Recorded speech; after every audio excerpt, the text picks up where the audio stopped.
పాడి పంటలు ఛానల్ వీక్షిస్తున్నటువంటి రైతు సోదరులందరికీ నమస్కారం. నా పేరు విజయలక్ష్మి. నేను ఉద్యాన పరిశోధనా స్థానం లామ్ ఫారంలో సీనియర్ శాస్త్రవేత్తగా పనిచేస్తున్నాను.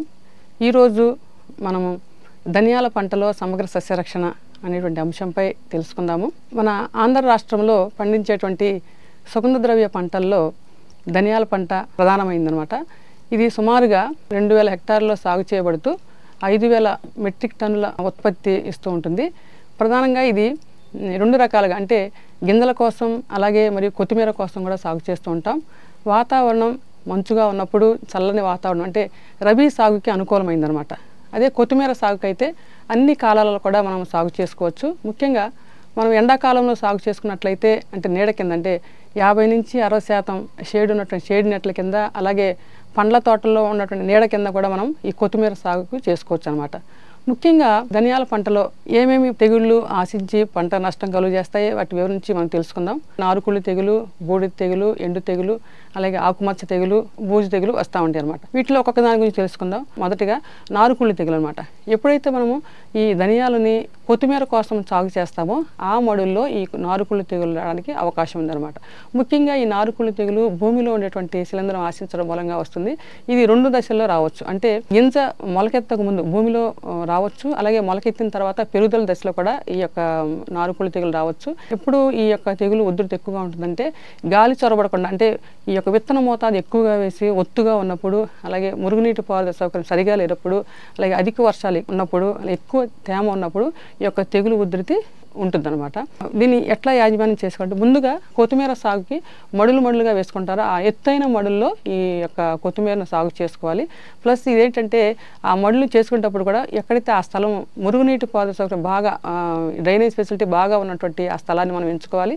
తర్వాత విత్తన శుద్ధి కంపల్సరీ చేసుకోవాలి. అంటే 1 కిలో విత్తనానికి 3 గ్రాముల మ్యాంకోజెబ్ కానీ, అలాగే క్యాప్టన్ కానీ విత్తన శుద్ధి చేసి తర్వాత జీవని శిలీంధ్రం నాశినటువంటి ట్రైకోడర్మా యాస్పిరెల్లంని కిలో విత్తనానికి 10 గ్రాముల చొప్పున విత్తన శుద్ధి చేసుకోవాలి.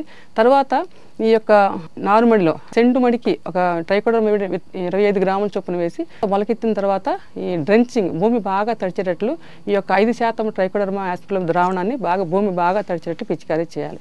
అదేవిధంగా తర్వాత మొలకెత్తిన తర్వాత ఇంకా తెగులు ఆశించినట్లయితే 0.3% కాపర్ ఆక్సీ క్లోరైడ్తో, అంటే లీటర్ నీటికి 3 గ్రాముల చొప్పున కాపర్ ఆక్సీ క్లోరైడ్ కలిపి దాన్ని భూమి మడి బాగా తడిచేటట్లుగా మనం పిచికారీ చేసుకున్నట్లయితే ఈ నారుకుళ్ళు తెగులు మనం సమర్థవంతంగా నివారించుకోవచ్చు అనమాట. తర్వాత ఇంకోటి ఏంటంటే బూడిద తెగులు. ఇదేంటంటే వాతావరణం మంచుతో ఉండి చలి ఎక్కువగా ఉన్నప్పుడు ఈ తెగులు ఉధృతి ఎక్కువగా ఉంటుందన్నమాట. దీనివల్ల ఈ యొక్క ధనియాల పంటలో ఈ దిగుబడి మీద చాలా ప్రభావం చూపుతుంది. సామాన్యంగా ఈ డిసెంబరు, జనవరి మాసాలు దీనికి అనుకూలంగా ఉంటుందన్నమాట. బూడిద తెగులు ఆశించినప్పుడు ఏమవుతుందంటే ఆకుల అడుభాగంలో బూడిద రంగు మచ్చలు ఏర్పడి అవి క్రమేణా అంటే ఉధృతి ఎక్కువైన కొద్దీ ఆకులు పైభాగంలోకి, ఆడ కాండం మీదకి, పూత మీదకి అలా వ్యాపిస్తూ ఉంటుందన్నమాట.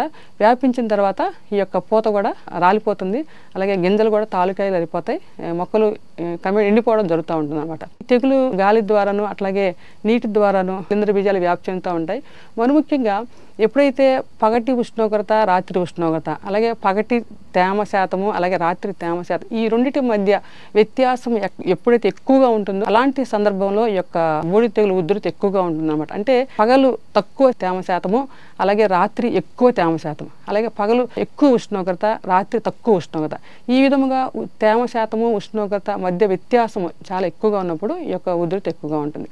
అలాగే ఈ యొక్క మొక్కల సాంద్రత ఎక్కువగా ఉన్నప్పుడు, అలాగే అంటే నత్రజని ఎరువులు ఎక్కువగా వేస్తూ, అంటే పైరు బాగా పెరిగినప్పుడు ఈ యొక్క గాలి చొరబడకుండా ఉండి మొత్తం కమ్ముకొని పోయి ఆ యొక్క మైక్రో క్లైమేట్ దీనికి ఫేవరబుల్గా ఉండి, అంటే ఆకులు ఎక్కువసేపు నిలబడడం మూలంగా ఈ యొక్క తెగులు ఉధృతి ఎక్కువగా ఉంటుంది అనమాట. దీన్ని కంట్రోల్ చేసుకోవడానికి ఏంటంటే మనము ఎక్కువ నత్రజని ఎరువులు వేయకుండా సిఫార్సు మేరకే నత్రజని ఎరువులు వాడుకోవాలి.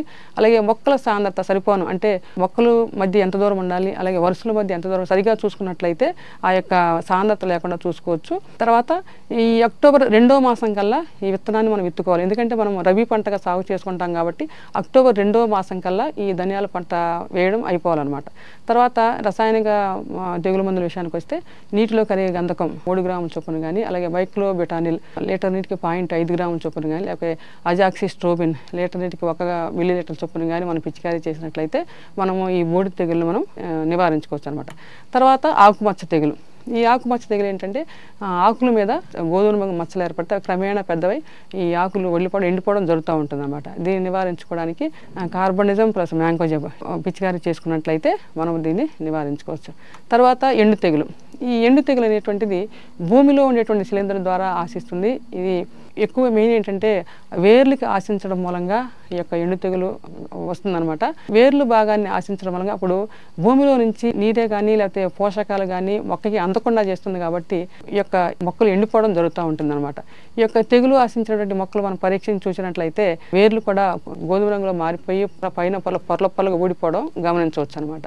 తర్వాత ఈ యొక్క ఎండు తెగులు యాజమాన్య విషయానికి వస్తే ఎక్కడైతే మనము ఒకే పంట వేస్తామో అక్కడ దీని ఉధృతి ఎక్కువగా ఉంటుంది కాబట్టి తప్పనిసరిగా అంటే భూమిలో ఉండే శిలీంధ్రం ద్వారా ఆశిస్తుంది కాబట్టి తప్పనిసరిగా దానికి పంట మార్పిడి విధానం పాటించాలన్నమాట. అంటే జొన్న కానీ మొక్కజొన్న కానీ వేరుశనగ కానీ ఏదైనా వేరే పంటతో మనం పంట మార్పిడి చేసుకోవాలి.